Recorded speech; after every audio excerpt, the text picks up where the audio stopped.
Assalamualaikum warahmatullahi wabarakatuh. Nama saya Ahmad Jansar di kelas Rafanca nomor absen 3. Saya akan menceritakan kisah Nabi Daud. Nabi Daud keturunan Nabi Ibrahim yang ke-12.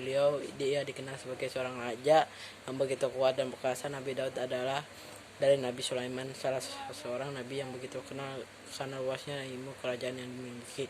Dalam Al-Quran juga dikisahkan tentang Nabi Daud ini. Kisah ini terdapat dalam surat Al-Baqarah ayat 246 tentang seorang nabi yang golongan Bani Israel telah wafat. Musa, mereka tentara Dahlut mengalahkan tentara Jahlut dengan diizinkan Allah, dan dalam peperangan itu Daud membunuh Jahlut. Kemudian Allah memberikan kepadanya memerintahkan dan hikmahnya sudah meninggalkan Dahlut dan mengajarkan kepada apa yang dihendaki. Seandainya Allah tidak menolak sebagai umat manusia dengan yang lain, pasti rusakkanlah bumi ini, tetapi Allah mempunyai karunia atas semesta alam. Jika Anda mengenai kisah Bani Israel itu tidak mau menerima tantangan waktu itu, mereka merasa sosoknya lebih rendah dari kaum Bani Israel aja. Mereka takluk juga pemuda ini, tapi hatinya kecil, berkata ia percaya pada Daud.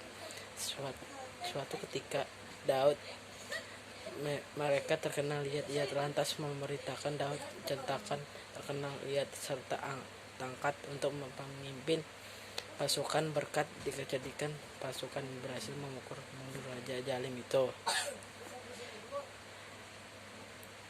Nabi Daud diangkat menjadi Nabi Allah SWT. Nabi terkenal suara yang merdu, tak ada yang mensandinginya.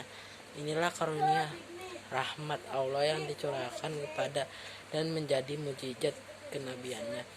Soal suara indah Nabi Daud, saking bagus suara Nabi Daud ketika beliau membaca kitab Zabur, maka orang yang mendengar saat sakit jadi sakit sembuh. Air dan angin pun menjadi tenang, burung-burung serta berkukit memuji Allah. Selain itu, besi dapat menjadi lunak. Ia dapat membuat benda-benda yang macam-macam ya dari izin Allah. Hai, sesuai firman Allah dalam Al-Quran surat Sabah tentang mukjizat Nabi Daud. Sesungguhnya kami telah memberikan kepada Nabi Daud berfirman, hai gunung-gunung, bacalah tasbih berulang bersama Daud.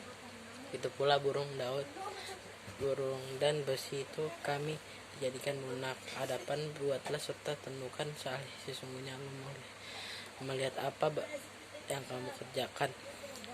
Nabi Daud pun wafat dalam usia 100 tahun lebih 6 bulan dan dimakamkan di Baitul Maqdis.